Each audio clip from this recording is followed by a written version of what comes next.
On se retrouve aujourd'hui pour la correction de l'évaluation numéro 3 du groupe 1 portant sur l'indépendance et la répétition et les suites. Dans ce premier exercice, il est question de démontrer que A bar et B sont indépendants lorsque A et B le sont aussi. On a vu dans la leçon que A et B sont indépendants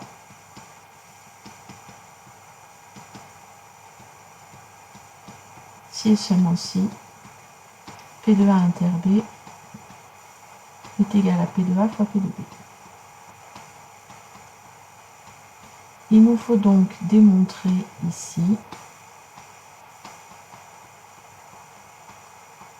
que P de A bar inter B est égal à P de A bar fois P de B. Pour cela, il va falloir se servir de la formule des probabilités totales. On sait que A et A bar forment une partition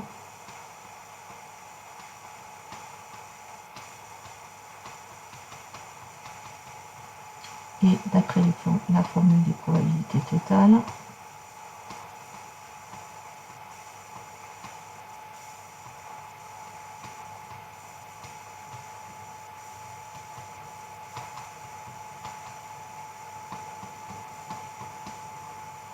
on a P de B qui est égal à P de A inter B plus P de A bar inter B.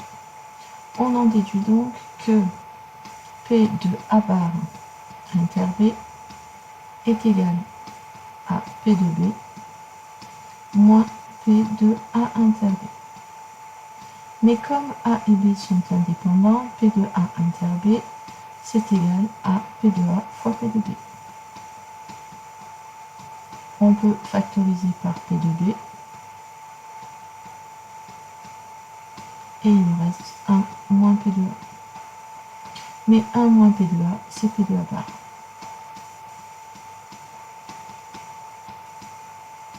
Et donc, on a démontré que P de A bar inter B est égal à P de A bar fois P de B. Donc, les événements A et B, A bar et B sont indépendants. Exercice 2, c'est un exercice de probabilité. Le matin, Aurélie boit du thé ou du café avec ou sans sucre. Cela dépend des jours. Elle a pu constater que 60% du temps, elle prend un café. Lorsqu'elle boit du café, elle y met du sucre la moitié du temps. Lorsqu'elle boit du thé, elle y met du sucre 90% du temps. On choisit au hasard et on définit les événements suivants. C. Aurélie prend un café. S. Aurélie prend sa boisson avec du sucre.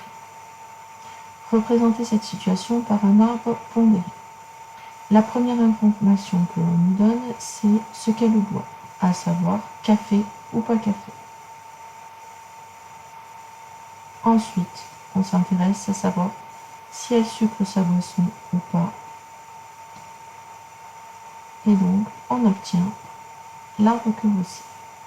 La probabilité qu'elle boive un café est de 0,6 et donc 0,4 pour le thé, donc c'est bar. Lorsqu'elle boit un café, elle y met du sucre la moitié du temps, donc 0,5 ici et 0,5 ici aussi. Et lorsqu'elle boit du thé, elle le sucre 90% du temps, donc 0,9 et 0,9. Voilà pour l'arbre. Deuxième question, calculer P de C inter S. C'est le chemin où je rencontre C et S, c'est donc égal à P de C fois P de S, sachant C. Ce qui nous donne ici 0,6 fois 0,5, ce qui fait 0,3. Troisième question, calculer la probabilité qu'Aurélie prenne du café sucré. On cherche ici P de C bar inter S. Avec l'arbre, on constate que c'est P de C bar que multiplie P de S, sachant C bar.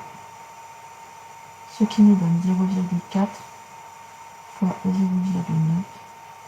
ce qui fait 0,36. Quatrième question, montrer que P de S égale 0,66. on va utiliser la formule des probabilités totales. C et C bar forment une partition.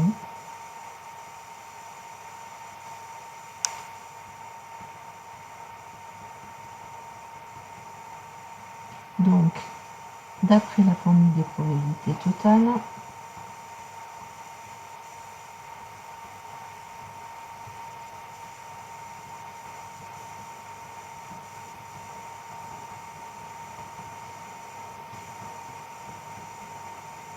P de S est égal à P de C inter S plus P de C bar inter S. Ce qui nous donne, vu qu'on les a calculés précédemment, 0,3 plus 0,36, ce qui nous donne bien 0,66. J'ai oublié de vous dire qu'à la question 3, vu que la question était posée en français, il faut bien entendu répondre par une phrase. Question 5. Les événements C et S sont-ils indépendants? Pour qu'ils soient indépendants, il faut regarder si P de C inter S est égal à P de C fois P de S. P de C inter S, on a calculé, c'est 0,3. P de C, c'est 0,6. P de S, c'est 0,66, puisqu'on vient de le calculer. Ce qui nous donne 0,396. Donc P de C inter S est différent de P de C fois P de S. Donc C et S ne sont pas indépendants.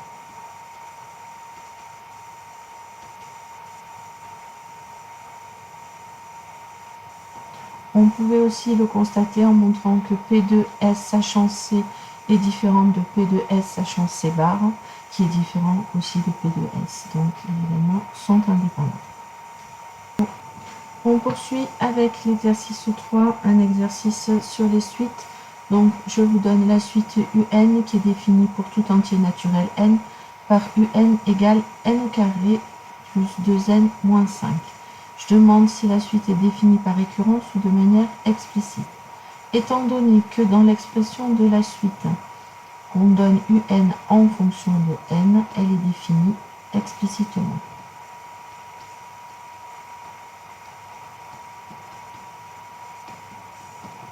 Question 2, je demande de calculer les 5 premiers termes de la suite. Étant donné qu'elle est définie pour tout entier naturel n, le premier terme c'est U0.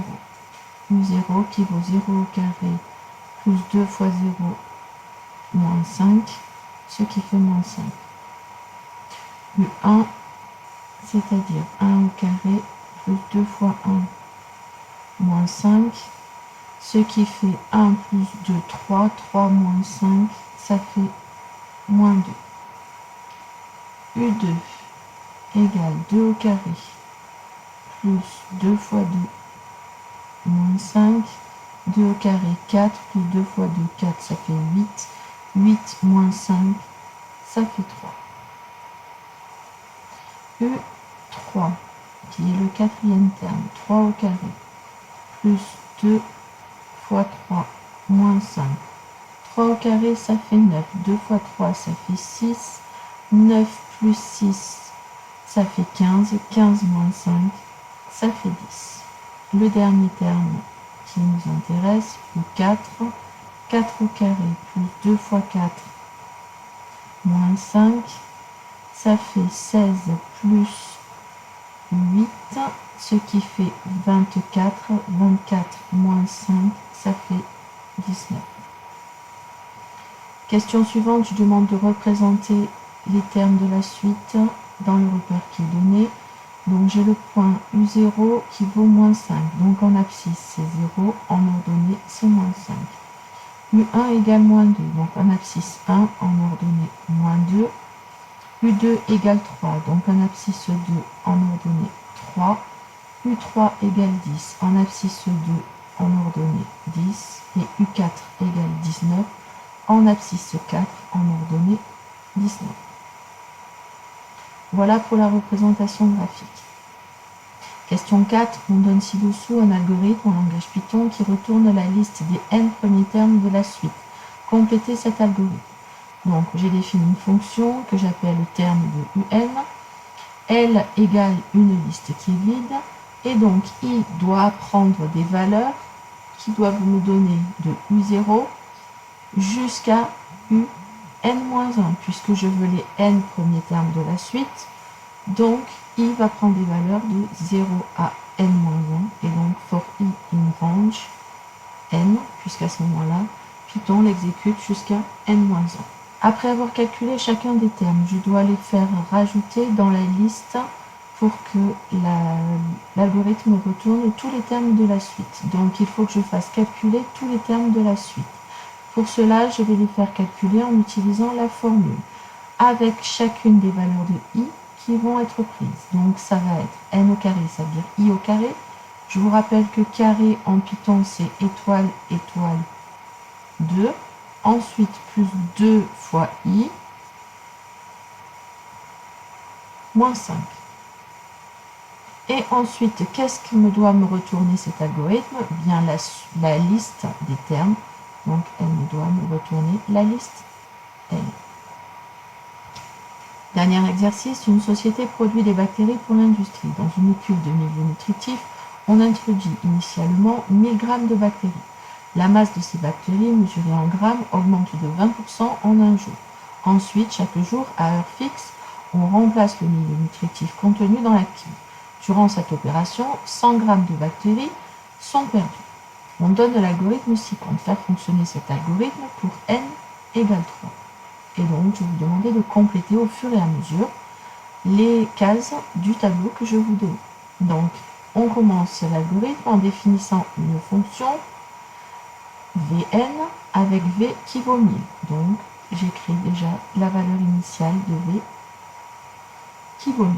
Ensuite, for i in range n, donc pour i allant de 0 à n-1.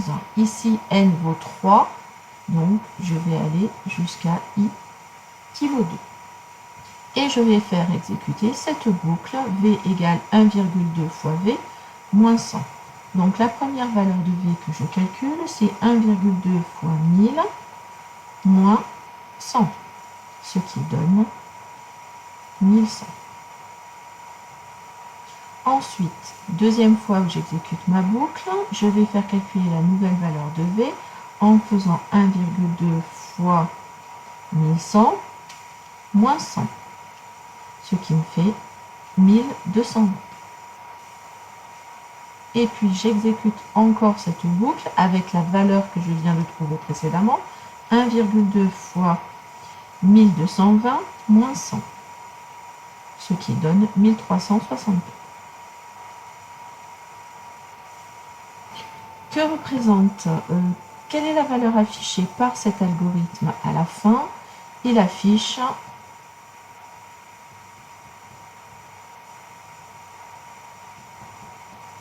1364 ». Question 1c. Que représente cette valeur dans la situation? C'est la quantité en grammes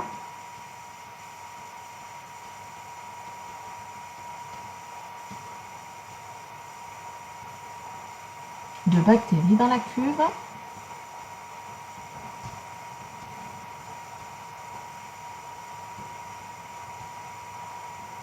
et c'est après 2 jours.